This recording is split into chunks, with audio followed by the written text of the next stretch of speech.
Bonjour Patrick Cojol et Bonjour bienvenue à vous. au Salon du Livre de Mirepoix, Mirampage, dont vous nous présentez votre dernier livre, votre dernier roman qui s'appelle Au nom du Au nom roi. du roi, c'est ça.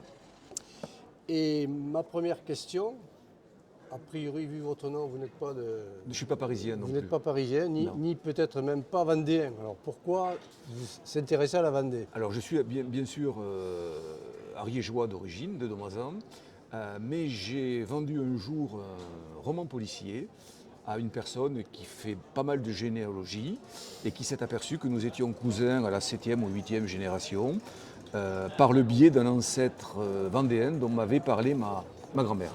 Et donc, à la fois pour cet ancêtre-là et pour ma grand-mère aussi, j'ai voulu retracer un petit peu une histoire un petit peu occulte de la République, parce que la République, parfois, c'est très bien mettre sa propre poussière sous le tapis de l'histoire. Et j'ai voulu un petit peu donc dépoussiérer tout ça et parler de ce massacre de masse Voilà. qui ont été les guerres de l'Ouest. Vous parlez d'une Vendée insoumise, on est en octobre 1793. Rapidement, si vous le pouvez, résumer le livre, sauf bien sûr le résultat de l'enquête qui est le fil rouge de ce roman.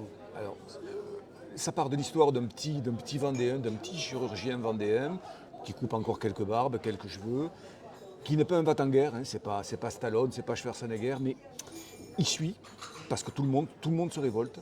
Alors les gens en Vendée, comme dans d'autres régions de France, mais beaucoup en Vendée se sont révoltés à la fois parce qu'il y a eu la constitution civile du clergé, donc on leur a imposé des prêtres qu'ils ne voulaient pas, mais surtout, ils étaient pas, certes ils étaient royalistes, certes ils étaient très croyants, mais la raison première pour laquelle la République n'en parle pas, c'était que surtout ils se sont révoltés à cause de tous ces enfants qui partaient et dont la mobilisation générale, donc tous les enfants qui partaient à la guerre et pas un qui ne revenait.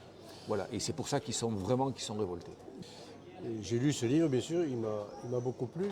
Et je me suis dit, mais est-ce que l'auteur n'exagère pas un peu dans les descriptions d'horreur, Ah, pas du tout. de violence? Pas du tout. Et j'aime même parfois, c'est vraiment un massacre de masse.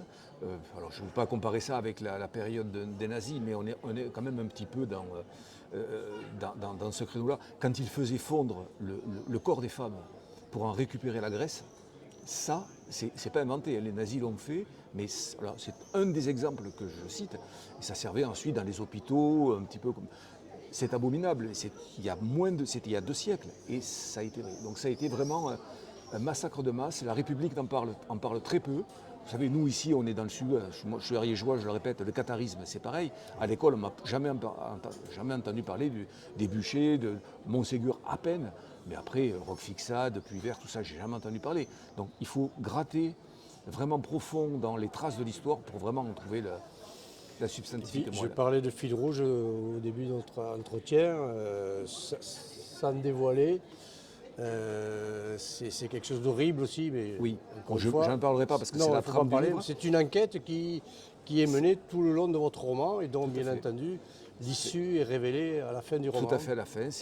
Et tout ce que je mets est strictement vrai, même si je force un peu le trait. Mais non, tout est exact, ne serait-ce que tout est basé sur de la documentation, donc sur des mémoires des uns, des autres, et sur des faits historiquement authentifiés.